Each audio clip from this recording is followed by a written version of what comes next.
What is up, full-time family? It's time for full-time MMA in the evening, and this is going to be an interesting show because I'm kind of doing an impromptu. I didn't know if we were going to do it before Bellator tonight, after Bellator, during Bellator. I didn't know how we were doing it, but I was like, you know what? I've been up early. I've been doing a lot, still got a lot of work to do, so let's try and get it in before Bellator. So Bellator 201 is tonight. We'll do a preview of that toward the end of the show. But we got a lot of news to cover, some funny stuff, some stuff we did videos on and whatnot. So we got a lot to cover. With that being said, let's jump straight into it because I'm going to try and make this with under 2 hours. Bellator comes on 2 hours from now. So we got a lot to cover, a lot to talk about. So we're going to try and zip through some of it. We might not, get to discuss every single topic we go over in detail. But hey, it is what it is. Back to the grind tonight, tomorrow, the next day. So let's get to it. We got, first up, we got Michael Chiesa blasting Conor McGregor for costing him a UFC title shot with that bus attack. And normally I would actually be on the side of Conor McGregor here because I'm a lot bigger Conor McGregor fan than Michael Chiesa. But Michael Chiesa makes a great point when he says, hey, Ali Quinta got called up to fight for a title that night. Given all of the crazy circumstances, Max Holloway pulled out. They needed a lightweight to step up, someone to step up and fight Khabib. Michael Chiesa, so Ali Quinta did, and he was ranked 11. Michael Chiesa was on the card, and I believe he was ranked like number 7. He could have been called up to fight for the title if he wasn't forced out of his fight due to that bus attack. So he's blaming Conor McGregor for him losing a once-in-a-lifetime opportunity. Now, this could come into play in a potential lawsuit. You know, there were a few fighters that actually got restraining orders on Conor McGregor after that bus attack, and it seemed like it might be a part of some sort of lawsuit, you would imagine, for Ray Borg and Michael Chiesa especially, because they were affected by that the window breaking. Both of them received injuries from the window breaking, and their fights were canceled. So you could imagine, at bare minimum, loss of wages and medical bills somebody's got to pay for. So with that being said, we haven't heard a lot as far as any of these fighters suing Conor McGregor. I haven't heard anything as far as that's concerned. Maybe it's something that's going on behind the scenes. But either way, all of that aside, Michael Chiesa, and I don't even know how you can value this because this is something that Michael Chiesa lost, but I don't know how, it could be invaluable. He might never get another title shot. And now, to be fair, he wasn't scheduled for a title shot. It's not like he was already in the main event at UFC 223 and then, Conor McGregor came through and he got pulled out of his main event. He's just saying, if I was still healthy, I would have got that title shot, and now I don't get it. So that's kind of fucked up. So he's pissed off at Conor McGregor, but Michael Chiesa does have a fight coming up with Anthony Pettis at UFC 226. Going to be a stacked card. I'm sure we will all see this fight, and I'm sure that's where this is coming from. He's not just holding a grudge necessarily and just bringing it up out of nowhere. He's got a fight coming up, so he's doing media. You could imagine a reporter asked him that question, and he's responding, yeah, I'm still pissed off at Conor. And he also said he doesn't want an apology. So I see the full-time family rolling in. I believe Leon Dubison, Connor Lodge in the building. What's up, full-time family? Not too much on my part, just getting into the news. If you missed the little beginning monologue, just got to cover this as fast as possible because we also got to get to Bellator 201 tonight. So we got about an hour and a half, a couple of hours to get through a lot of news topics. So let's get that going. With that being said, another incident from UFC 223, Rose Namajunas was also affected by that incident. But this is another fighter that's how this kind of connects. Rose Namajunas, this is interesting, and this is a topic that I actually do want to dive into because I don't want to go too far because you got to give Rose Namajunas the benefit of the doubt. But with that being said, I will say this, I got my radar out, my ducking radar, if that's a thing. I'm just watching this Rose Namajunas situation carefully, just because. Jessica Andrade is a lady that I feel like already deserved a title shot with her performance over Claudia Gadelha. And here, where Rose Namajunas is kind of revealing why she's going to be out for a while and can't fight like a Jessica Andrade if you feel like she's a #1 contender, she's got a neck injury, like a fractured neck, she says, actually. And she wants to wait until it's totally healed. Now, Now, this is my thing, right? I haven't heard about Rose Namajunas sustaining a neck injury anywhere else. Maybe it happened in training. I don't believe it happened in her last fight. It could even be an injury from the past that, she just wants to get worked out. She just wants to heal up properly before defending her title. So you got to give Rose Namajunas the benefit of the doubt. She did just defeat Joanna Jędrzejczyk 2 times. But now, just to be fair, this is why I'm kind of got my skeptical hippo eyes open, because in Rose Namajunas, in this same interview, this article, she says that she doesn't feel like there is a clear-cut #1 contender. She completely doesn't mention Jessica Andrade, and as a hardcore fan, if you're looking at this, you're like, huh? And you guys can let me know in the chat, in the group chat, if you disagree. I feel like Jessica Andrade was for sure the #1 contender. Actually, we'll pull up these UFC rankings, UFC.com. I'll pull up these UFC rankings, and if you look at the top 5, there's literally like nobody except for Jessica Andrade, especially with Joanna Jędrzejczyk losing that rematch.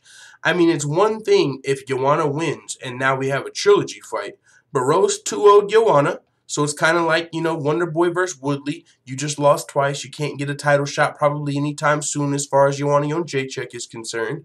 But let's look at these strawweight rankings. You got Joanna at #1. She's out of it. Who's right under her? Jessica Andrade. Joanna just lost 2 fights. Who's the next contender? Jessica Andrade. Who's right under Jessica? Clout. Jessica Andrade just ragdolled the #3 contender. The #1 contender already lost twice. So Jessica, in my mind, is clear-cut #1 contender. And she had a spectacular performance. But now she's taking the fight with Carolina, and I felt like, and some other people felt like, when I first heard that, why is she taking this fight? She's got a title shot coming up. Then I'm like, okay, maybe Rose Namajunas is going to be out for a while. You know what I'm saying? Maybe she wants to spend some money. Now we find out it's actually like a fractured neck, which could be very serious, but I don't think it's something that's going to prevent Rose Namajunas from ever returning.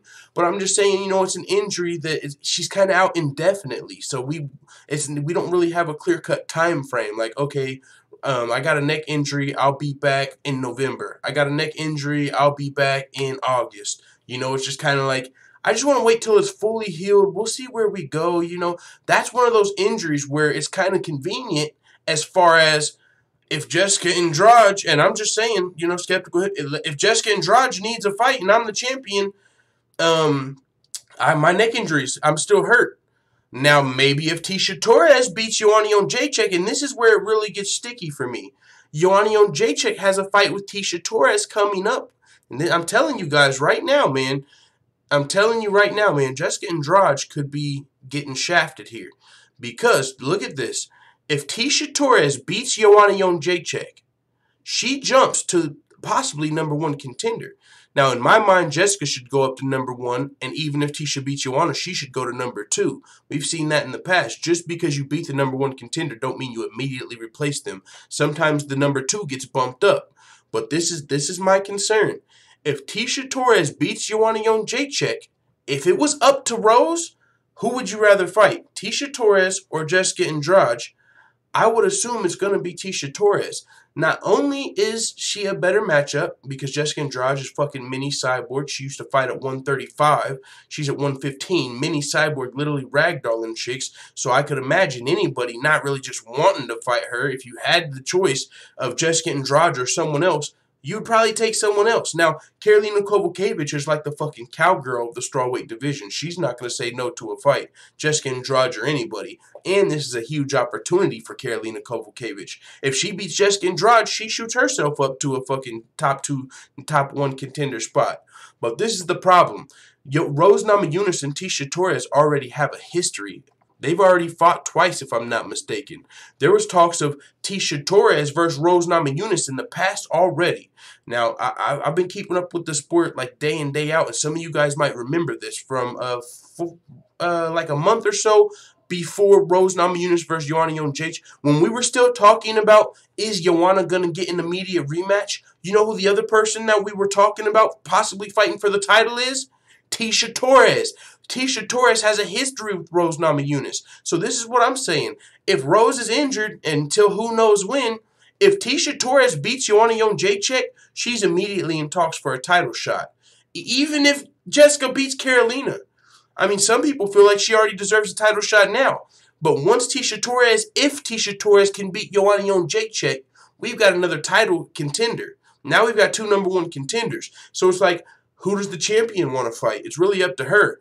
And as far as business, if you're looking at business, Tecia Torres is not only a better matchup, I mean, just because it's not Mini Cyborg, but there's a history there. They fought in the past twice. It's a trilogy fight. I'm sure Rose Namajunas, that's why she was possibly getting the title shot before Joanna, because it was a trilogy fight.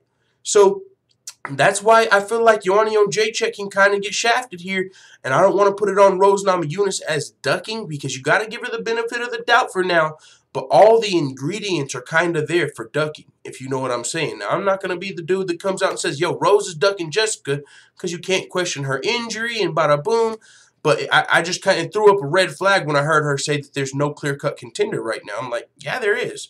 If you were healthy today, if Rose Namajunas was healthy right now, and Jessica Andrade didn't just get announced to fight Carolina, we would have a #1 contender. Nobody would argue with Jessica Andrade fighting for the title at UFC 228 if Rose was healthy.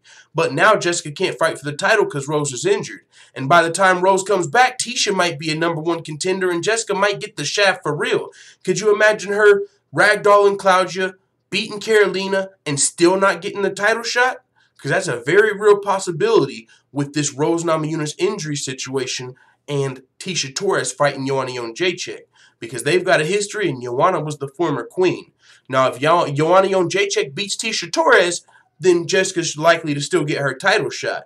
But if Tecia can beat Joanna, I have a real bad feeling for Jessica Andrade, as far as it might be a business thing, got a boom, and you know how it goes, because it's not even just like, you can't even just say that Rose is ducking Jessica if that happens, because it's a bigger fight. If you're trying to feed your family, if you're trying to make the most money possible, you probably want the Tecia trilogy. For one, you got a better chance of winning the fight. If you fight Jessica Andrade, you could lose your title. If you fight Tecia Torres, you could lose your title still, but it's probably a little better matchup. Would you rather fight the Tiny Tornado or fucking Mini Cyborg? I mean, you tell me. Who would you rather your little sister fight? Tecia Torres or Jessica Andrade? I'm throwing her in there with Jessica every time. That's all I'm saying. So, with that being said, I'm definitely going to be tuning into Coach's channel. I want to hear his thoughts on this, the WMMA expert. And by the way, speaking of, shout out to Coach Shelton Harrison. I told you guys that's one of my actual favorite WMMA channel. I still don't know if there's any more out there, but either way, I'm not looking, because I've got a good one in CSH Combat Sports. But he interviewed not only Valentina Shevchenko, but her sister as well at the same time today. He interviewed Marion Renault earlier today, and Roger, Valentina and Antonina's manager last night. He is working, so make sure you guys support a fellow small YouTube channel. It shows that we can get these interviews with these fighters. You know, it does help them, does help promote them. It helps us as well, but that's just more motivation for me. So shout out to Coach, man. Make sure you guys go leave thumbs up and watch those videos. Support these smaller YouTube channels. We're trying to come up in the game, man. But still, I know Rose Namajunas is one of Coach's favorite fighters, but still, I mean, me looking at this, I just see the ingredients of ducking. But at the same time, we've got to give Rose Namajunas the benefit of the doubt, because she is the champion and she is talking about a neck injury. But if Jessica Andrade doesn't get a title shot, I think there's something fishy here. You know what I'm saying? So we'll move to the next topic. That's one of my favorite topics of this deal, because you know what I'm saying? I didn't expect it. I was, in my mind, Jessica was for sure in line for a title shot. But now I'm seeing ingredients for her to get fucking finagled. You know what I'm saying? So we'll continue, though. Continuing with a little more WMMA, Miesha Tate no longer closing the door on the UFC return. Still very unlikely, but maybe, you know, if Ronda Rousey, or, you know, maybe if there's a big fight that she's like, okay, or a big card or just the right name, maybe she might come back for a one-off fight. Who knows? You know, Miesha Tate is a new mother now, and this is what she had to say about a potential return. You know, before she kind of closed the door, like, nah, I'm good. I think I'm good. We're good over here. But also, if you think about Miesha Tate's retirement, it came after her loss to Raquel Pennington. But usually when somebody retires right after a loss, they haven't really had a lot of time to think it over. You know, it might be in the moment. And so, yeah, you might want to come back a little later. Now, a lot of these losses, retirements we've been seeing lately have came like after the fact. Rashad Evans lost in the octagon, but he didn't retire until like a week later, a couple weeks later. So you feel like they had some time to actually sit and think about everything before making that brash decision. But we'll see what happens with Miesha Tate. Maybe she's not closing the door. This is what she had to say. I'm open-ended in every part of my life. There's never a time where I really think that the door is 100% closed, because there was a time when somebody would have asked me if I want kids, and I would have said, I don't think so. I don't think I want kids. Different times of your life evoke different emotions, and if the passion returns and the stars aligned, sure, there's a chance I'd come back. But when I think about it now, I don't feel like I'm missing something. I have something else now, and she's obviously my number one priority and my number one objective. With everything being considered, I don't think coming back is the route that I'm going to go, but life is crazy. And I didn't think I would be with such a wonderful man now and a mother. And I didn't know I was going to retire when I retired. I very much live by the way my heart tells me to go. And when I retired, I knew my heart was telling me this was no longer an option for me. So the door's not 100% closed. She's not guaranteeing she's coming back by any means, but it's a possibility now. You know what I'm saying? Now that her baby's here, she's probably getting situated and looking at life from a new perspective. Like, hey, maybe I do want one more fight or something. You know what I'm saying? We'll see what happens. So if she does come back, I'll definitely be tuning in. Who doesn't love a good Miesha Cupcake Take fight? I know I do. Shout out my boy Stan MC. I know he does too. But with that being said, let's get back into the UFC, some men's MMA, some really interesting, and then we got some funny stuff going on with Mike Perry. Mike Perry first reacting to his Paul Felder fight, and then also revealing that Cowboy Cerrone was offered the chance to step in.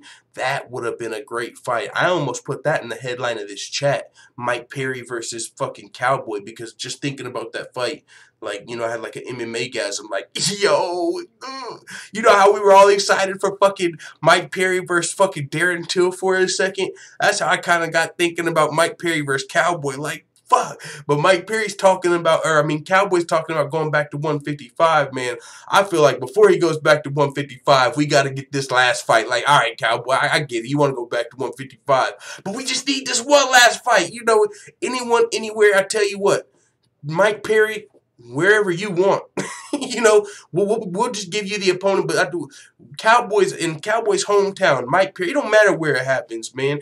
Cowboy don't care. But I'm just saying, I would love to see Cowboy versus Mike Perry. That would be a banger, a barn burner, and all of the above. Cowboy could very well pick Mike Perry apart, but he's not gonna fucking duck no fade in that octagon. He's bringing it to him, and you gotta be careful when you're trying to bring it to Mike Perry, especially now that he's training with Jackson Winklejohn. We gotta see how he looks coming up at UFC 226. Mike Perry was originally scheduled to face Yancy Medeiros. I believe Yancy Medeiros in the last day or so, or however long ago, but he broke his ribs. So Mike Perry needed a new opponent. And so Paul Felder is stepping in, and Mike Perry's reacting. He said he was ready, man. This is him talking about Cowboy Cerrone. This is where the idea came from, because before Mike Perry said this, I hadn't really heard about Cowboy versus Perry even being offered, but after I heard it, I was like, yo, that should have fucking happened. And I was like, yo, why? I know Cowboy wouldn't have turned down the fight. Why isn't that happening? And Mike Perry said he was ready to take the fight. They offered it to him, but he happens to be suspended from his fight with Leon Edwards, and he got that cut over his eye. I knew the Las Vegas State Commission would not allow it with that fresh cut like that, because I was damn sure going to go for it. But yeah, Leon Edwards and Donald Cerrone just fought like 2 weeks ago, 3 weeks ago. I mean, that's not going to make Donald Cerrone turn down a fight, but still, you can imagine he's probably still medically suspended. He did get a pretty bad cut over his eye in that fight. So that's what's unfortunate. We don't get to see Cowboy versus Perry yet, but I'm not giving up the dream. Either way, he's talking about Paul Felder. He said he's going to come swing it out. We're going to have a little kickboxing with our fight in the octagon. We all know what happened last time I fought at lightweight. I'll take it. I'll take that paycheck. What? Oh, last time I fought a lightweight. I was going to say fought at lightweight. Mike Perry's never fought at lightweight. But yeah, this is another thing, man, about this fight someone pointed out in the comments. I love the fight between Paul Felder and Mike Perry, but Paul Felder's coming up from 155. Last time this happened, Mike Perry fucking brutally knocked the guy out. Now, it wasn't Paul Felder, it was Alex Reyes. But originally, Mike Perry was supposed to fight Thiago Alves back then. Thiago Alves was dealing with the hurricane, had to stay home. And so Alex Reyes stepped in, but he was short notice, didn't have time to cut all the weight or whatnot. Or since he was a 155er, he didn't have to cut the weight, so he was fighting at 170. And Mike Perry did bad things to Alex Reyes. Now Mike Perry lost his opponents at Yancy Medeiros. Paul Felder's lost 2 opponents. He lost fucking his Ally Quinta fight at UFC 223. Now he lost his James Vick fight. So he's like, man, I just cut weight. I went through a training camp. I want to fight. This is fucked up. I'm losing motivation. I just lost 2 opponents. And so he's just stepping in this fight with Mike Perry. That might be ill-advised. Man, I believe in Paul Felder. As far as well-rounded is concerned, he's probably got the edge on Mike Perry. But Mike Perry's coming in with a fresh camp, and he's going to be a bigger fighter in here. You know what I'm saying? As a legitimate welterweight who's been training for this date. Paul Felder had a fight coming up soon, but it was at lightweight. Now he's stepping up to welterweight to take on Mike Perry. Going to be a great fight, but like Mike Perry said, you guys know the last time what happened the last time I fought a lightweight. So he said it doesn't matter who the opponent is, man. It really doesn't. I'm not inclined to take one person's life more than the next. It's just whoever comes in there to fight me, I got to cut the paycheck. We cashing checks and breaking necks. I didn't even mean for that to transition like that. He's talking about breaking necks, and we just got done talking about Rose Namajunas' little fracture joint. You know what I'm saying? That was unintentional, a little coincidence. Either way, we got some more. This is the fun part for Mike Perry. It's not going to be fun for everybody. It's going to make some people cringe. This shit right here, like, whenever okay, look, Mike Perry's launching a foundation for niggas who can't fight good no more. Niggas that can't get right, no. But this, man, I know this is going to probably piss more people off than it makes them laugh, but I got my fucking popcorn. I thought this was pretty funny. And, you know, I'm not one of those guys that's got my panties in a bunch necessarily about Mike Perry saying the N-word. I know a lot of people don't agree with it. I'm not saying I 100% agree with it, but at the same time, there's a conversation to be had. Who can say it? Should nobody say it? But that's another topic for another day, so I'm going to leave that alone. But Mike Perry's continuing to use it. He did take a 23andMe test, 2% African-American, so he feels like he's got the right to say it. So he's saying it, and he's cracking a pretty good joke. All of that aside, I feel like this is a pretty good joke. Now, I'll be honest. When I heard about this niggas who can't fight good, no more association, and the way that he describes it, I originally thought of my guy, Felony Charles Bennett. I'm not going to lie. I got a motherfucking legend. But I got to, for you guys to understand, we're about to hit play. Check this out. You should be able to hear it as well. Hopefully it doesn't echo too bad. Let's see. Make sure I got it on the screen for you. Let's see. Can I scroll it down a little more? Yeah, I got to make sure you guys can see this all the way. So give me 1 second while I fix the screen for you guys. Scoot it up a little bit so you guys can see Mike Perry in full effect. And his new commercial for his new foundation. I found it pretty funny. So, with that being said, let's hit play now. Boom. A little loud.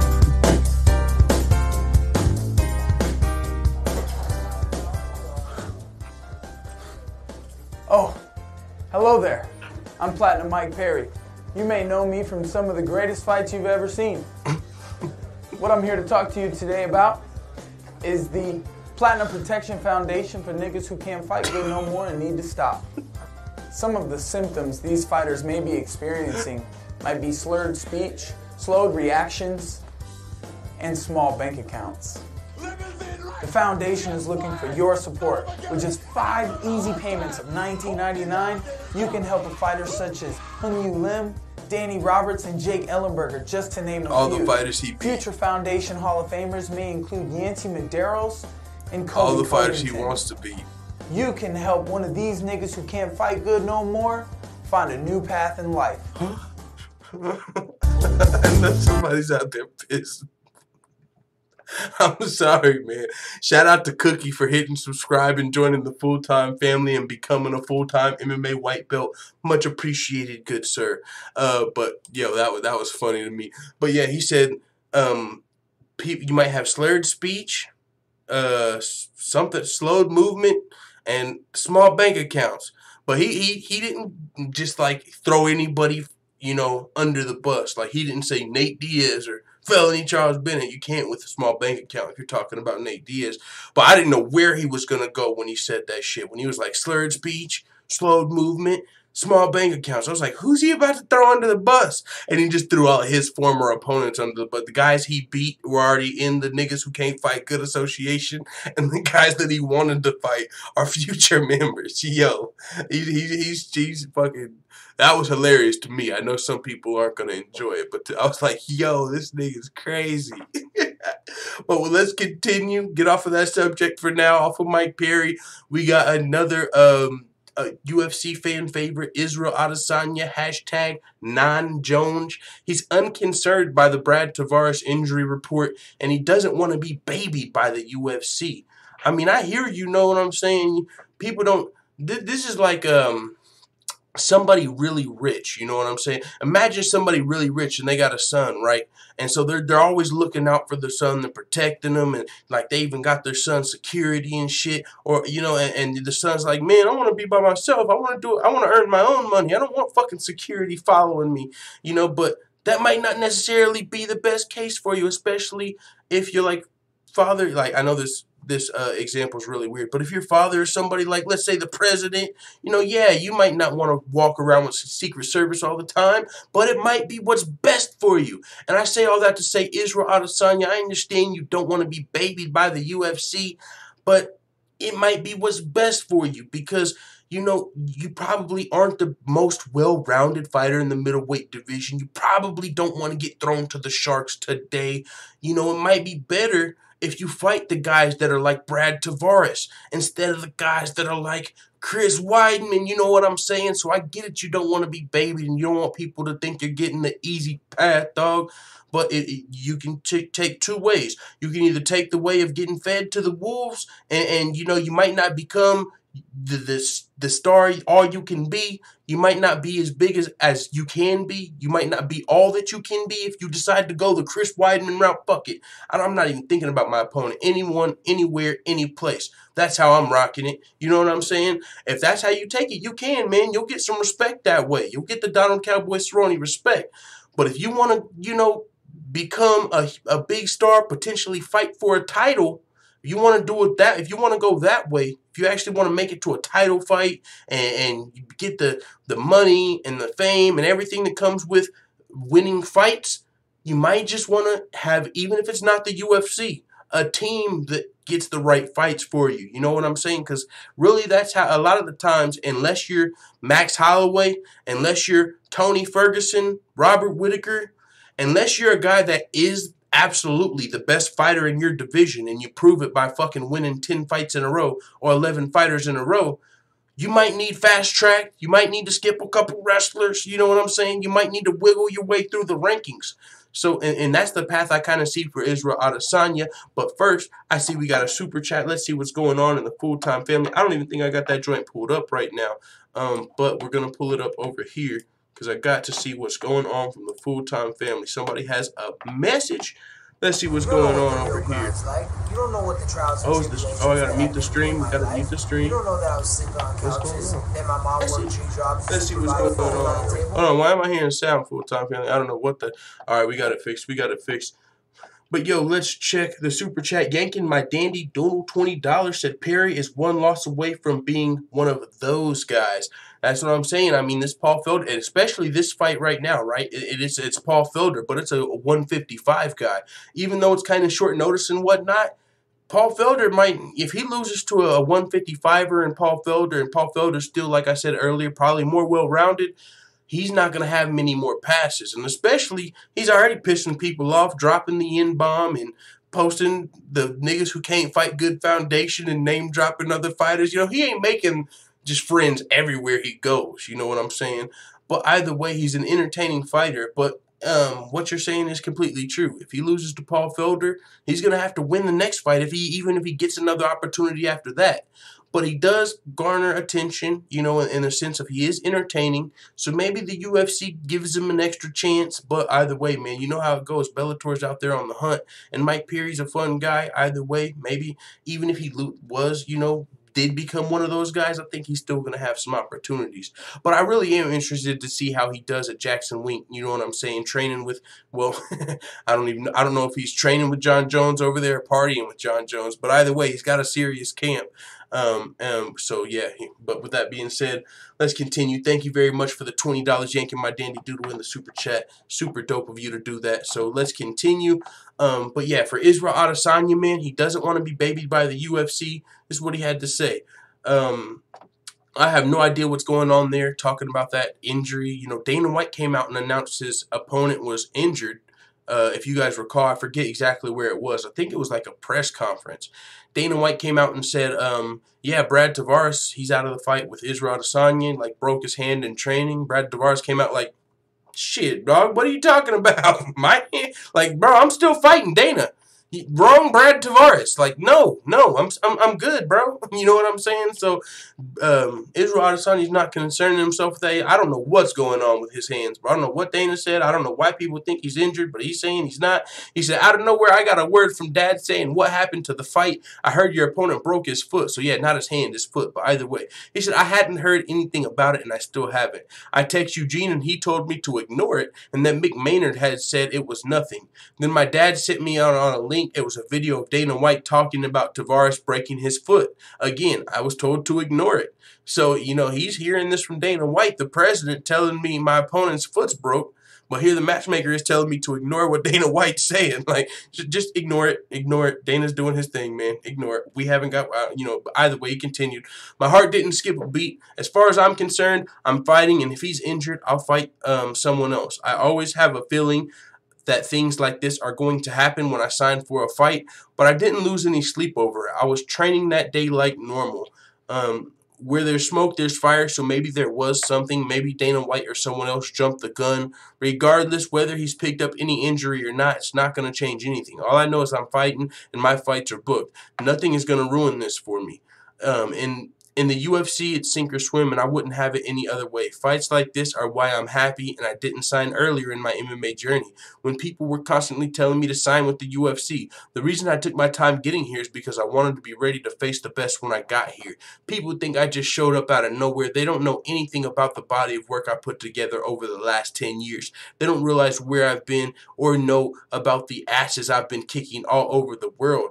I don't want to be babied all the way to the top. The UFC have been looking after me. I've been getting the fights I want. They just didn't know that I wanted them. They aren't rushing me. I'm going at my own pace, and I'm cruising. When they brought me over to China, they didn't have me over there as their poster boy. They brought me over there to be a journeyman so their guys could make names from beating me. Eventually, I just kept beating all their guys, and they signed me up.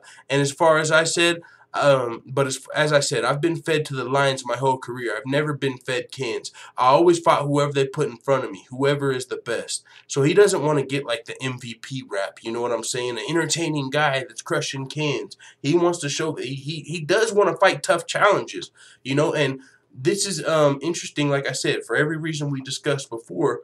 But, you know, this is interesting because we have seen maybe a chink in the armor of Israel Adesanya. But it's nothing that he can't work on. And even though he didn't look amazing on his back, which kind of reminds me of that Antonina Shevchenko fight, he's still very skilled and probably a lot more skilled than a lot of the fighters in the division, especially as far as his striking is concerned, similar to Antonina Shevchenko. You know, and he's got great takedown defense. You know, his opponent tried to take him down, I believe, 12 to 13 times before actually getting him down. So he was able to defend 13 takedowns, but the one takedown that did take place, he didn't look amazing off of his back. Similar to Antonina Shevchenko, right? She looked amazing standing up. Brutal, I believe was the word her manager used, and it was perfect. And that's what I think we can expect from Antonina Shevchenko, like brutality type shit, you know? Like, you know, knees to the dome, knees to the sternum, just knees fucking you up with the striking as a Muay Thai fighter. But, you know, whenever you do, if you do get taken to your back, that's when someone might see a chink in your armor, and that's just things that these fighters are going to have to work on. You know what I'm saying? That I'm sure people, their opponents, are going to be looking to try and take advantage of. Let's say let's just use Antonina Shevchenko for example. Let's say one of her UFC opponents watches her first fight in the UFC, and they're looking for a chink in her armor. Well, they're going to say, okay, well, she left her hand out, you know, and that's the real thing that stands out, and that's just because that's kind of what Michael Bisping pointed to, and if you're not an expert, you're not going to see the things like that. But if you are an expert, those are going to be the things you look at like, hey, I'm going to try and capitalize on that. Similar to Israel Adesanya, whenever he was on his back versus his last opponent, and his last opponent was a tough guy, Marvin Vettori. You know, people were saying he wasn't doing all the right steps to get off of his back. And so people might try and take advantage of that. So that's why you got to be careful. When you have a big following, when you are a fan favorite, when you're a person that has a lot of potential, then that's when it might be a good idea to kind of pick your fights wisely if you've got that potential and if you have the opportunity. But at the same time, some people are going to pick up on that, you know what I'm saying? And, you know, there's going to be some trolls that probably try and call you out on it, but it is what it is. This is your career. This is your life. Well, you know, so it doesn't really matter what you're not going to be able to please everybody.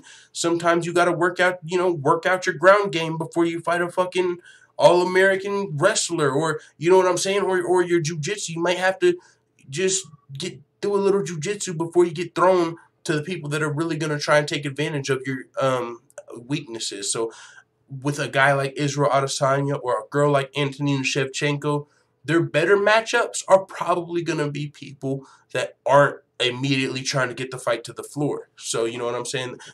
Either way, I'm looking forward to both their fights. They got very exciting fighting styles. They can finish somebody in a fucking instant. Israel Adesanya getting a lot of comparisons to the greats, the Anderson Silvas and the John Joneses, but for the right reasons, definitely not for the wrong reasons, you know, because he's an entertaining fighter doing some fun things in there, and also his frame and his, you know, skills. So with that being said, man, Israel Adesanya, he's got a fight coming up at the Ultimate Fighter finale. He's taking on Brad Tavares as of right now, and if Brad Tavares' leg injury or does get injured, I believe there's an opponent already on standby in Thiago Santos that's waiting to accept this fight. So either way, we should get to see Israel Adesanya perform in 8 days, because UFC 226 is in 9 days. So moving on to the next topic, we got Daniel Cormier. He's saying John Jones is clout chasing. I did a video on this earlier, but just to touch up on it, John Jones has been talking a lot of trash lately, and maybe it's because he's listening to the UFC 226 press conferences and whatnot. And, you know, anytime DC does an interview, if it's on the phone, if it's in person, there's likely going to be a question about the John Jones rivalry, because it's one of the longest and the most heated rivalries in MMA. I mean, if you're just looking at the years this rivalry's been going on, holy smokes. And, you know, a lot of rivalries are in and out. You know, you get the 3 fights out the way, you're done. But this fight, there's been drug test failures in between. There's been pullouts. There's been all sort of issues that these guys have still only fought twice in the span of like fucking 10 years. I know it's probably not 10 years, but either way, 5 years to 8 years, however long these guys have been each other's biggest rivals, they've only fought twice. And one of those fights got overturned. So this rivalry's been going on a long time. So you could imagine DC fighting in the biggest fight of his life versus Stipe Miocic, heavyweight versus light heavyweight champion, UFC 226. You're doing media, and they're asking you about John Jones. And if you answer by saying, I don't even want to talk about John Jones, I don't want to give him a platform, he needs to get his shit together, that gives John Jones the ammo to say, oh, what? I don't have a platform. My platform's bigger than your platform ever be, motherfucking fat bald head, little cupcake eating. You know, I'm just saying, it opens up the door just cuz. And DC wasn't even trying to get into it. He was trying to say, nah, well, I'm good on the John Jones talk. But then John Jones started throwing the low blows, mentioned the wife. DC responded like, I'm fed up, you fucking drug cheat. You want to bring my wife into it? Fucking, what about your wife or your girlfriend or your baby mama? Like, dude, get the fuck out of here. Like, you just want some attention. You're trying to use me to get some clout, to keep your name relevant. And John Jones also throwing out the who's your daddy line. DC feels like that's personal. He says in the past, you know, John Jones, this isn't the first time John Jones said, who's your daddy? But in the first time I gave him a pass, he might not knew that my dad was dead. And so Dana White and John Jones three-wayed me so John Jones could apologize. Hey, man, I'm sorry. I didn't know your dad was dead. When I was saying, who's your daddy, I wasn't saying, like, I'm taking the place of your dead father. Like, you know, he's saying John Jones apologized about saying that who's your daddy shit because he realized his dad was dead. And he's saying, so now he's bringing that line back up? Like, how are you apologizing for, you feel like it's, you know, so wrong that you want to apologize for it, and now you're bringing it back up. Now you know my dad's dead because you apologized for it. I know that you know that my fucking dad is dead, and you're saying, who's your daddy? So Daniel Cormier believes there's John Jones, it's deeper than just who's your daddy. It's not just, oh, who's your daddy? He believes it's deeper. He believes John Jones is actually taking shots at his father being dead. And that's, sis, you can let me know if you believe that or not. I would like to think John Jones wouldn't do that, wouldn't take shots at someone's dead parent, especially considering his mother just passed away. You know what I'm saying? Like, I believe a year ago, less than a year ago. So that would be some sociopathic shit to be talking about somebody's dead parent right after your parent passed away. But there's people out there that believe that's exactly what John Jones is. So you can feel whichever way you think about it. But DC feels like that it's a little below the belt, those lines. And then he brought his wife into it. So if he'll cross that line, who's to say he wouldn't cross that line?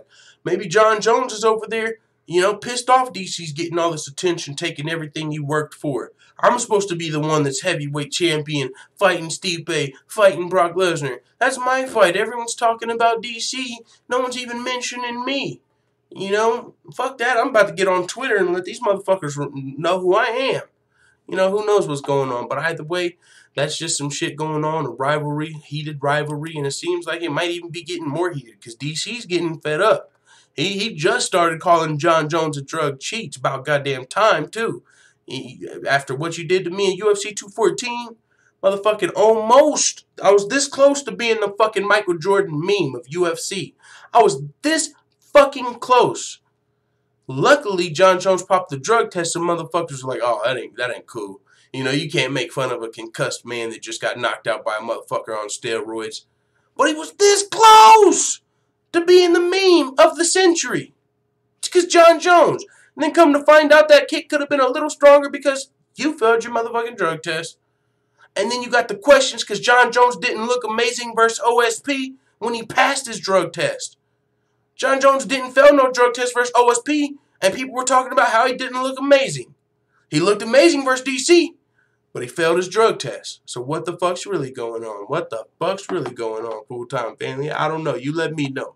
Either way, moving on from John Jones, Daniel Cormier, staying on Daniel Cormier, he doesn't think Gustafsson deserves an interim title shot, and I agree, especially when you listen to DC's argument.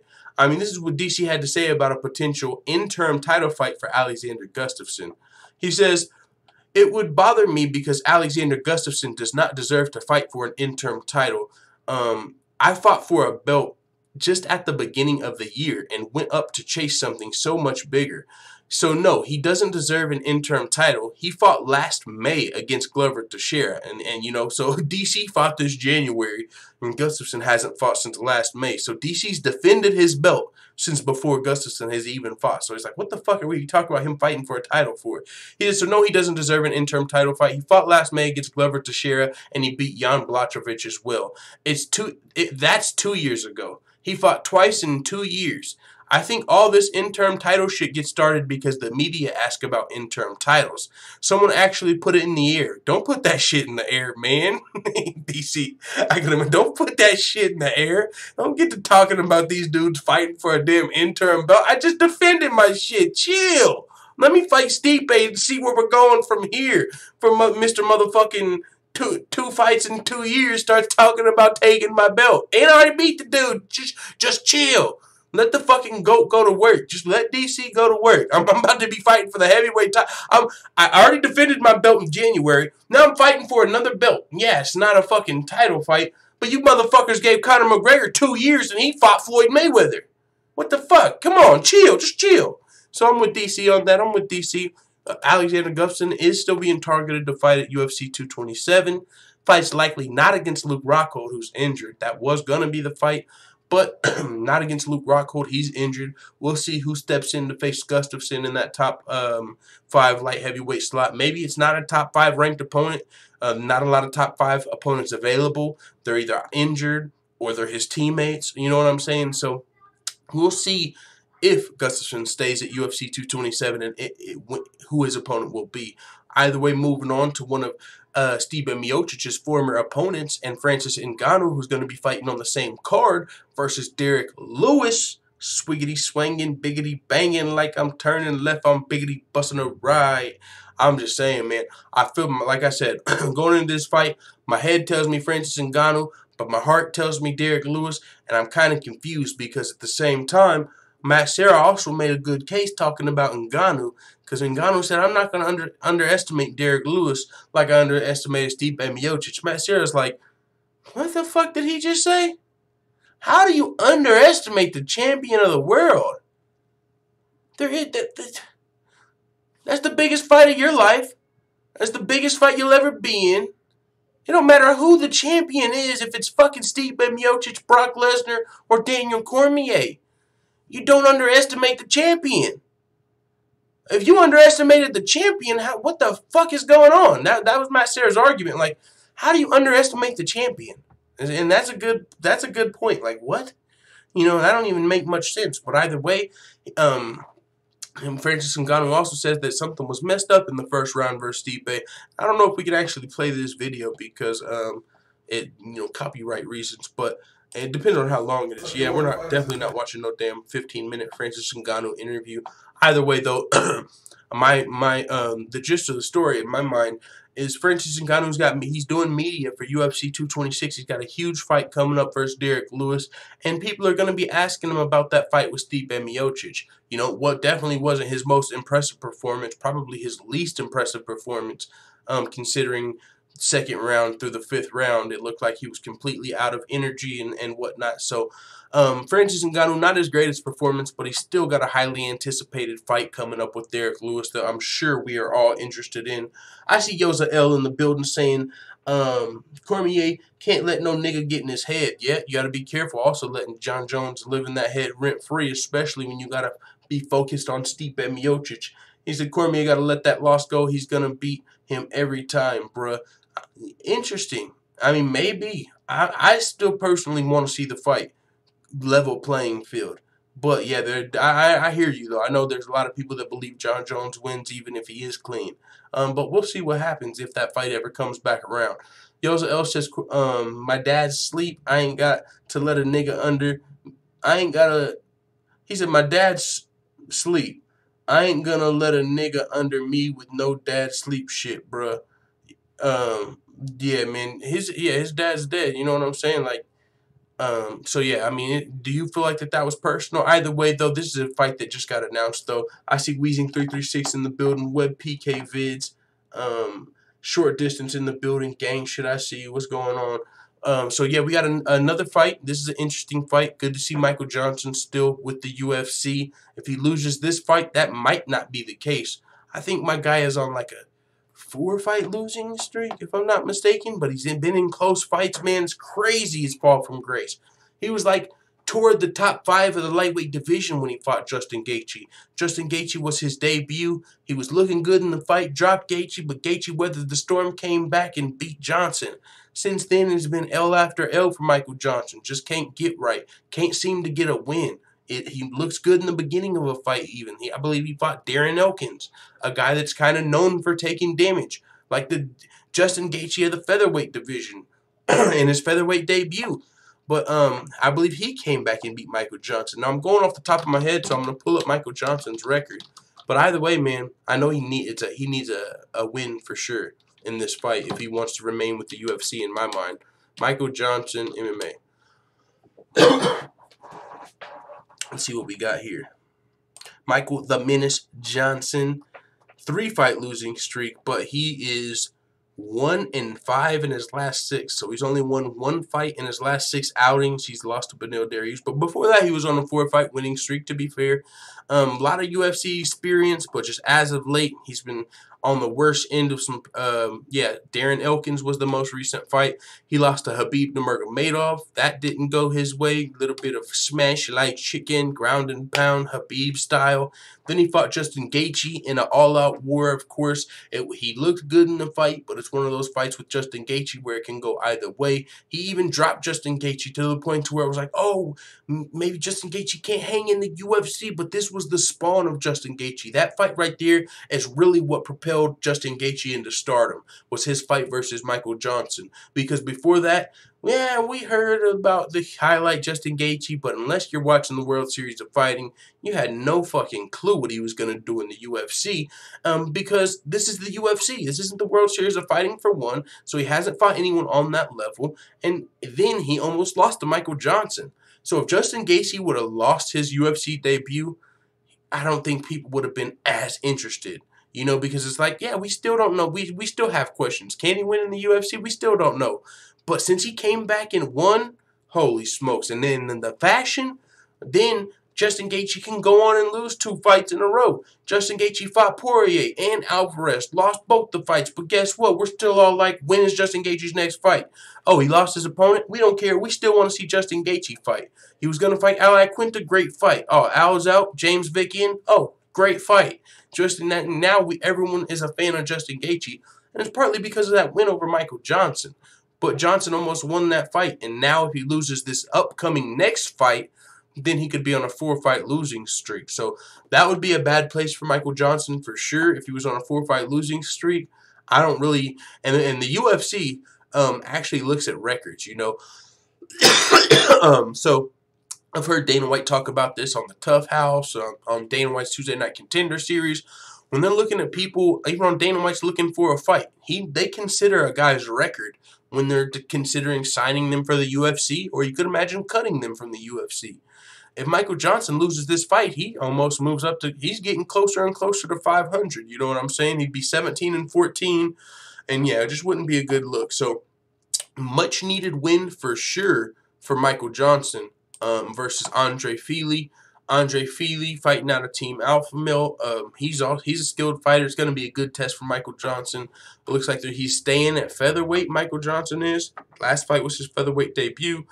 Didn't go his way versus Darren Elkins, but I mean, this is still a fight that I'm interested in because Michael Johnson is fighting for his career, and Andre Fili is also a UFC veteran, a guy that's been around. He's a tough test for anybody. Is he the next fighting for the belt next? No, but I think he's like right outside the top 15. If he's not like ranked 10 through 15, let's see. Do we still got the rankings up? No, we don't.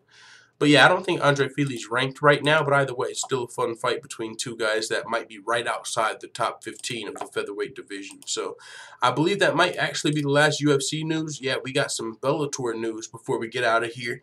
We got, and Bellator actually comes on, I believe, in about an hour. So try and get in and out of here before that starts and in time to get set up and stuff. So Yosa L says Cormier is good. He meets the style he can't solve. The grind shit he does, nombre, bro. Weezing336 said Gaethje's fights are overrated. There's nothing impressive about standing in one place, throwing hands, waiting to get knocked silly by a more intellectual fighter.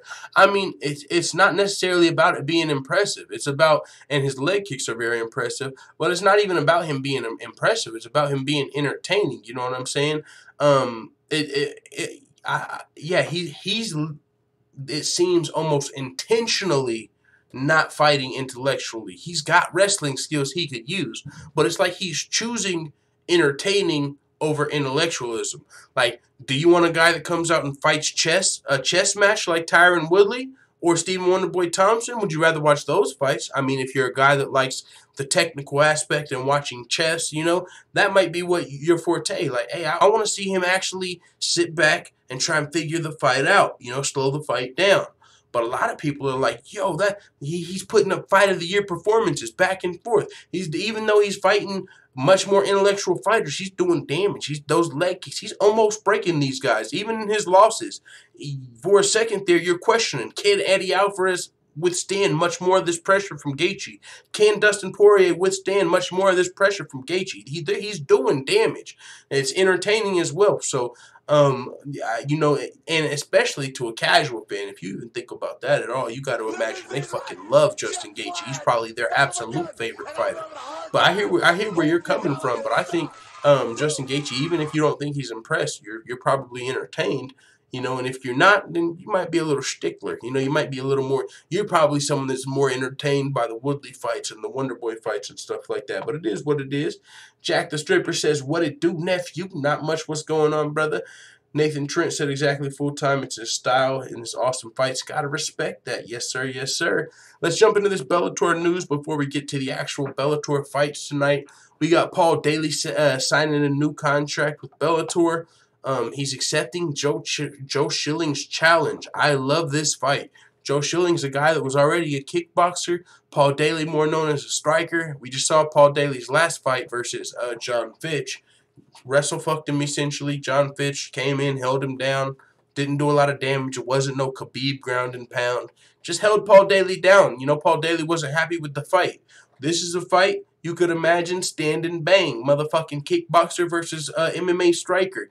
Gonna be a great fight. And if you don't even really have to be worried about Paul Daly coming in here and taking advantage of the kickboxer, trying to wrestle him and, you know, turn it into an MMA fight and test his grappling. I see this being a potential stand-up bang-up fight. Paul Daly versus Joe Schilling. Someone's likely going to sleep, you know. So this is what Paul Daly had to say, though, on Instagram. He said, so former Glory kickboxing champion Joe Schilling has called me out to fight in Bellator MMA. He's going to fight at 170 pounds up to 205. He says he's now made the full-time crossover from kickboxing, signing a new multi-fight deal with Bellator MMA. Well, I just signed a new deal and I'm ready. Bellator, welterweight tournament, Joe Schilling, I'm ready. Hashtag don't need a strap. And that's my favorite part of the tweet because he put hashtag don't need a strap. Bellator just did $1 million deal with 50 Cent to get the term, get the strap.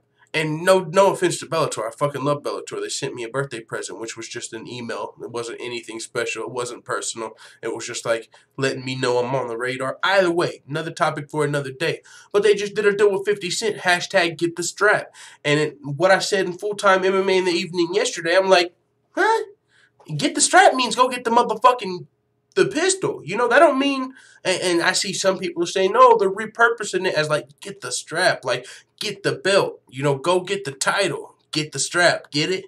But 50 Cent made that whole saying talking about get the strap, talking about get the pistol, and so Paul Daly's hashtag don't need a strap, you know, and, you know, this would be a perfect situation for hashtag get the strap. Oh, shit. Paul Daly accepted your challenge. Joe Schilling, get the strap. You know what I'm saying? Like, that's how 50 Cent would use it. But it doesn't really kind of work for MMA unless you repurpose it. So Simtex said, don't need a strap. You know what I'm saying? But, and here, that's what I assume he's talking about. But he could just be saying, hey, I don't need a belt. Fuck a belt. You know what I'm saying? And there is talks of a welterweight tournament in Bellator popping off. The names haven't been announced.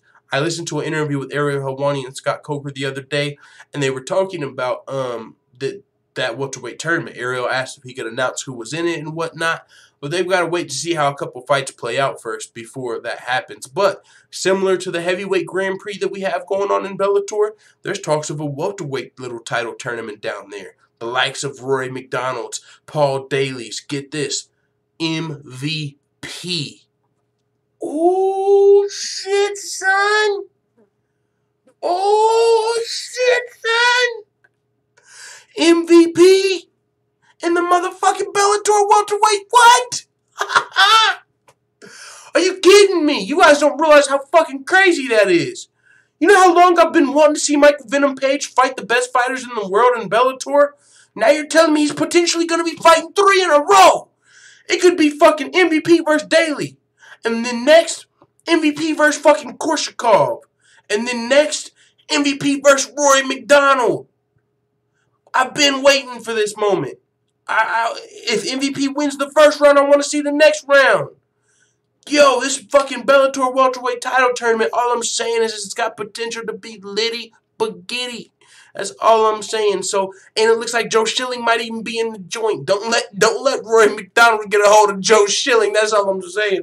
You know, if you're gonna come over and be in this MMA tournament, I'm just saying you might not want the Rory McDonalds of the world because he might motherfucking boom.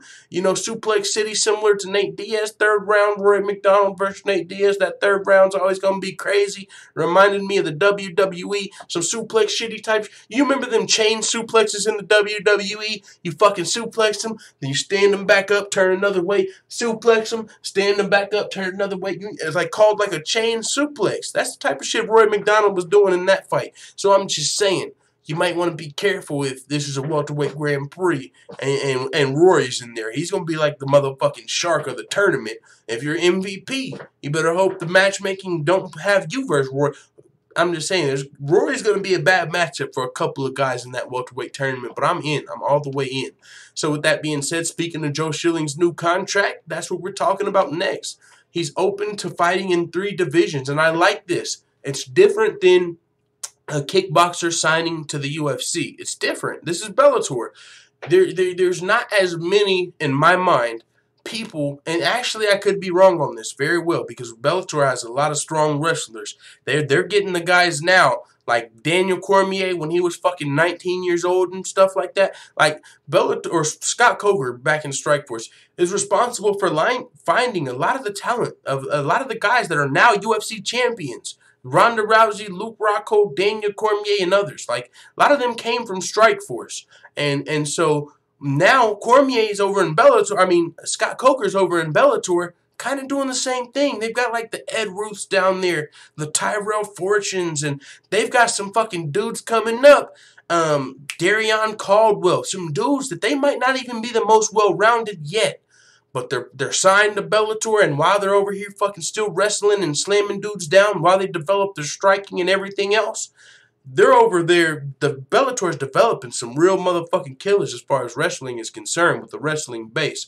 So those guys they would probably be a bad matchup for a guy with a more of a stand-up style. But I don't think a lot of those guys are probably going to be in this welterweight tournament. But so for Bellator, still, to just go back to what I was talking about for Joe Schilling, signing like a kickboxer, I feel like you're way better off in Bellator because it's going to be easier to not necessarily get thrown to the wolves in Bellator. There are some wolves in Bellator, but not necessarily the same wolf pack that the UFC is. There's probably some guys that are unranked in the UFC that are just waiting to dump a kickboxer on his head. You know what I'm saying? So Joe Schilling transitioning full-time to MMA, shameless plug. He's going to have to be careful, but I like the move in Bellator because even with the guy as experienced as Paul Daly, Joe Schilling has a chance.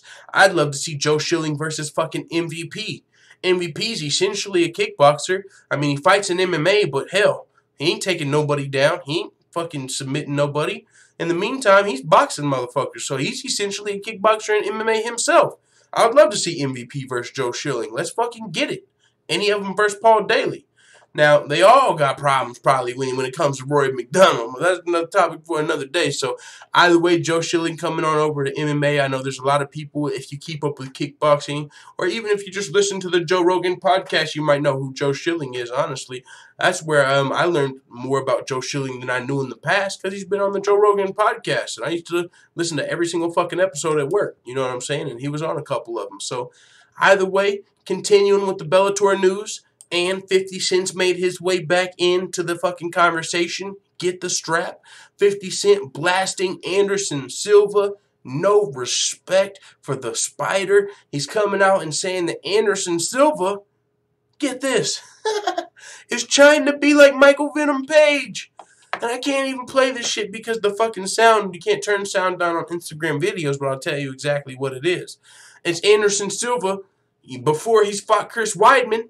And then you know how that fight played out. He was trying to toy around and got knocked out. And so he's saying that Anderson Silva was trying to be like fucking MVP. Are you kidding me? MVP is like Anderson Silva 2.0. It ain't fucking vice versa. But 50 Cent, he's aligned with Bellator right now. So he's fucking hashtag get the strap. You know, and this is what he had to say that really where the shot comes in. He says, do not, I repeat, do not try to be like MVP. Damn, boy, get the strap. He's telling Anderson Silva, don't try to be like MVP. Yo, 50 is a big troll, but it is what it is, man. This is some this is the type of, hey, I'm trying to get a Bellator contract. The same type of situation with 50 Cent. Whenever y'all see me posting videos of Anderson Silva saying he's trying to be like MVP, y'all know I have officially made it. I officially am getting a check. No, I'm just fucking around. But 50 Cent, and also, to be fair, maybe 50 Cent's confused. Maybe he's just that casual. I would be surprised if 50 Cent didn't know about Anderson Silva in the past. I would be very surprised, but it's a possibility. Maybe 50 Cent didn't even know about Silva. Now he knows about MVP and he's seeing this Silva shit. And he's like, nah, you ain't no MVP. Who knows? You know, we'll have to hear from 50 himself. But either way, little disrespect toward the former legend Anderson Silva. And then now, of course, just the ending topic. Before we get out of here, I see Lupstar in the building. Web PK Vid said he's too busy doing shimmy on cans. That's what I'm saying about this welterweight tournament. Fuck you, time Matt. There ain't gonna be no cans in this welterweight tournament. That's why if MVP is in it, I'll go crazy. Like, oh shit, I'm watching every round. Quincy Panola said MVP is karate style, Anderson Muay Thai. Yeah, that's why I'd like to see MVP versus Joe Schilling. Like karate versus kickboxing, that'd be fun as fuck. Strip Brent Primus full-time, said Harvey Weinstein. I hear where you're coming from, but to be fair, we got to see what's going on with this whole Michael Chandler situation. Possibly Michael Chandler to the UFC, you know what I'm saying? Becoming a free agent. Scott Coker would like to re-sign him. No guarantees, you know. Maybe he asked for too much. Maybe he wants to go to the UFC. And then Michael Chandler goes to the UFC. Maybe, just maybe, you need Brent Primus. I mean, who, if not Michael Chandler, who fights next for the title? You know what I'm saying? So got to see what's going on with Michael Chandler really before you may just strip Brent Primus. But I hear where you're coming from. Been injured, hasn't really even got to defend his belt. Has he defended it once? Did he defend it versus Goiti Yamauchi or somebody? Maybe he has fought once since winning the belt, but definitely hasn't been very active as Bellator's lightweight champion. My boy Forward Thinking in the building. Boy, I got to get my shit fixed, man, to where I can get these Google Hangouts going. He said, when can we expect another hangout? Another fucking hangout. I don't have one off the top of my head, but shit, I'll tell you when I know they'll be going on.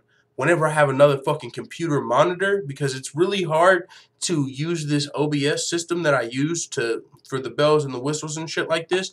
Like, I can't fit everything onto the screen. Like, that's why, like, right now I've got my screen in half. And just real quick, I know this is stupid and people don't want to hear about this, especially if you're here for MMA.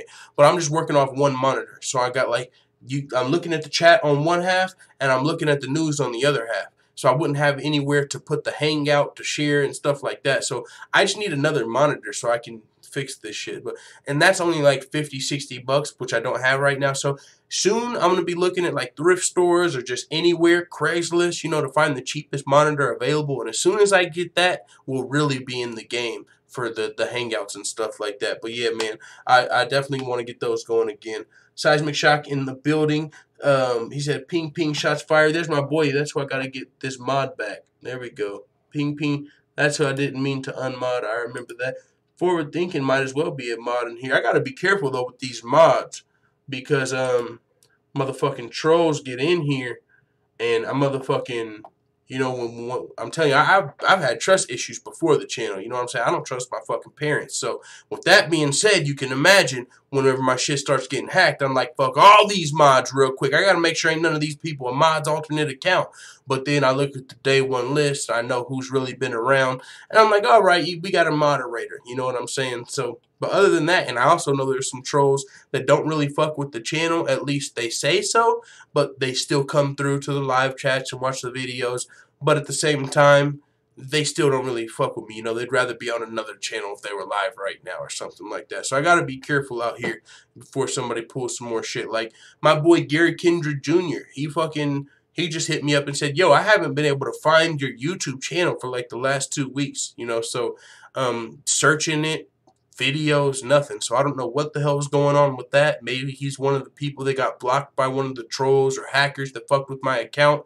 But, you know, it seems like we have some people kind of working against the channel, and they have been. They've slowed up a little bit. You see there's not near as many thumbs downs. They probably got bored trying to thumbs down every video on 10 fucking different accounts. But either way, man, I'm still under a little bit of troll warfare right now. So that's what happened with the mod situation. Either way, Chuck said, I really block a troll. My guy Stamina MC in the building says, I let my actions speak, man. Who knows what we'll be able to see that I'm sturdy. Wait. Oh, we're lagging out a little bit, it looks like. Is that what's going on? We got the red bar for a second. My bad. All right, full-time family. With that being said, shout out to Stamina MC, forward thinking, motherfucking everybody. I'd happily be hold down being a mod full time. Got enough smoke to blow on all these trolls. I got you forward thinking for sure. For sure, you should be a mod because you come in the live chats and you're my motherfucking guy, knowledgeable about the sport, and you ain't never showed me no fucking troll intent or malicious intent or anything crazy like that. So yeah, so there's some mods, but let's get into Alima McFarlane, Bellator's women's champion, and fix this actually a little bit too before we get out of here from me messing the screen up. Alima McFarlane is going to be defending her strawweight title tonight at Bellator 201 in the main event, taking place actually about 30 minutes from now. The card's coming on. We got Ryan Couture on the card taking on Saad Awad. We also have who else is on this card? Valerie Leacherno. I can't get this right. You guys see me just sliding it over. There we go. Valerie Leacherno making her second fight at women's strawweight tonight, I believe. It's her second fight at women's strawweight. Or not strawweight. She's not at 115. She's at flyweight. But she's in Bellator. She wanted to go to 125 in the UFC, but it wasn't available yet. So she signed with Bellator, and then fucking UFC has a new division, but it's a little too late. So now she won her first fight in Bellator. She looked good in that fight. And she's fighting tonight as well. Who is Valerie Leacherno fighting off the top of my head? I can't think. Maybe Christina Williams. Christina Williams is 2-0. She beat Heather Hardy, Emily Ducote. So she's taking on Valerie Leacherno tonight. So, I mean, it's not the biggest Bellator card by any stretch of the means, but it's still a card I'll be tuning into. I'm interested in. In the main event, Alima McFarlane is taking on Alejandra Azul Lara. So she's 7-1. She's actually younger and more experienced technically than Alima McFarlane. It's going to be a good scrap. Her opponent has finished 6 of her 7 wins. Alejandra Lara has. She's 7-1. Finished 6 of her fights, and she's taking on the undefeated champion Alima McFarlane. She says, "I was the first women's flyweight champion crowned. And so I am for sure the best flyweight in the world." Beep, beep, beep. Back up. Back up. Hold up. Yo, fucking chill. Fucking chill. Come on, say in Bellator. You know what you did there. Come on. How can anybody utter those words? I am the best flyweight in the world. How can you utter those words when fucking Valentina's out here lurking? What the fuck, Alima Lay? I was rooting for you tonight. I don't know much about you yet, but chill. Pay your respects to the Queen Valentina. That's all I'm saying. But I guess when you're in Bellator, you kind of got to feel that way. You know what I'm saying? But chill. You got fucking Valentina out there, sweetie. That's all I'm saying.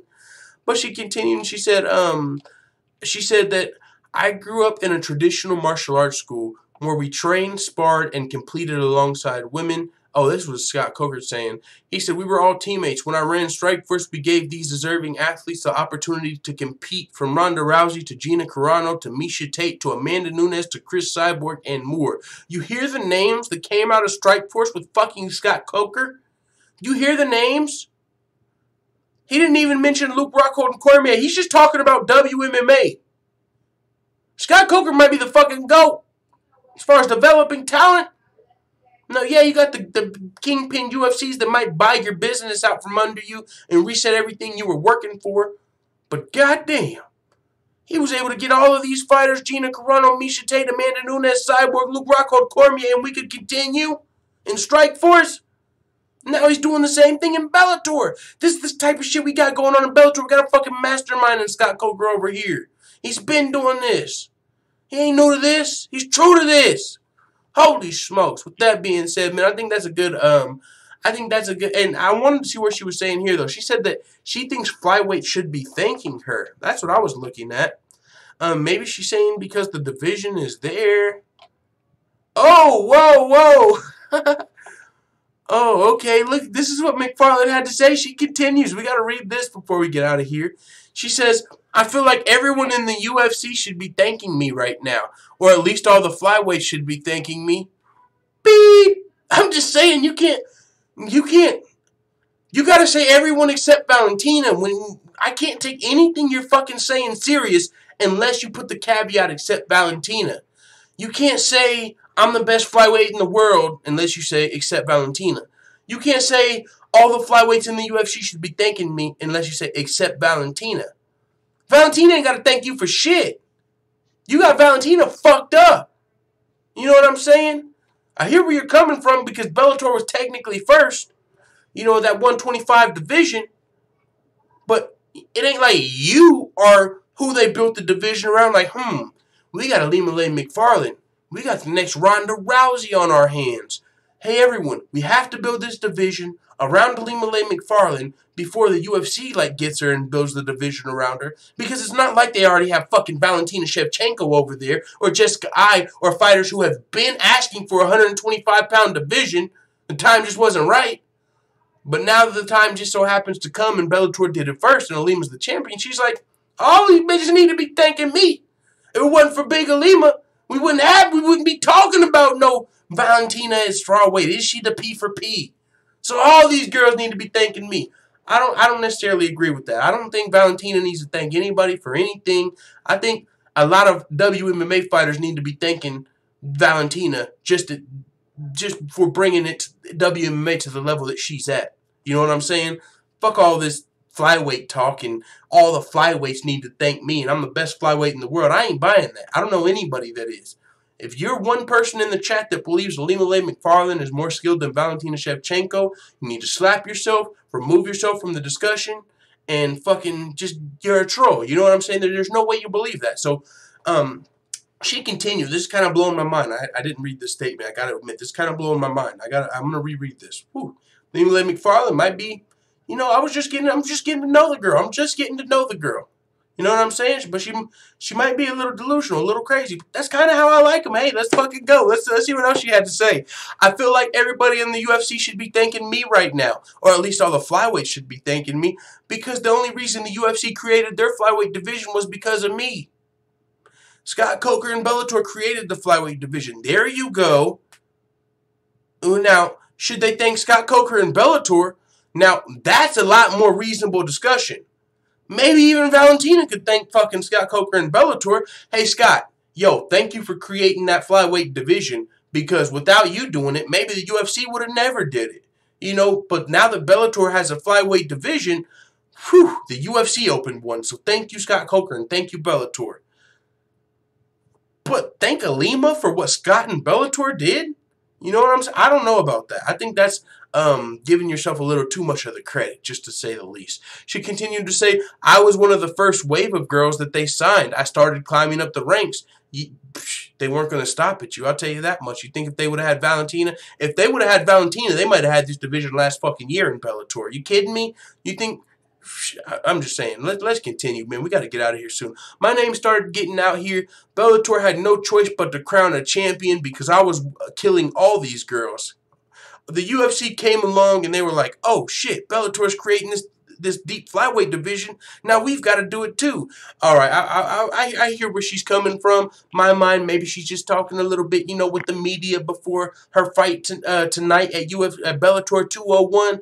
But I'm just saying, I can't take anything she just said there serious unless she throws in the caveat, except Valentina, because I don't think Valentina's got to thank no motherfucking Bellator flyweight for the UFC. Now, if anything, Bellator and Scott Coker, but hey, man, it is what it is.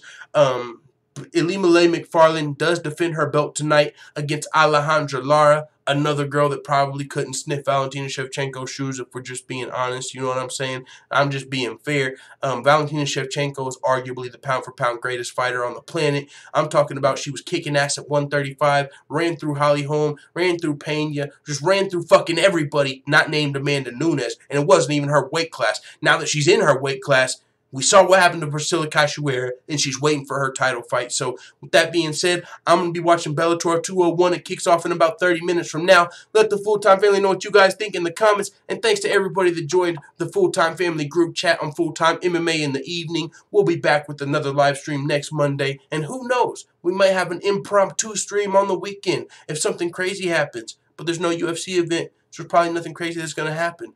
Unless... Who knows? Who knows? So, unless there's something impromptu, we'll see you guys Monday. Thanks, everyone, for coming through. And if you're new, make sure you hit subscribe. And if you did hit subscribe, Thanks for hitting subscribe. And also a big thank you to Yankin, my dandy doodle, for the $20 super chat. That was much appreciated, good sir. So thanks, everybody. We'll be back Monday. Let the full-time family know what you think in the comments.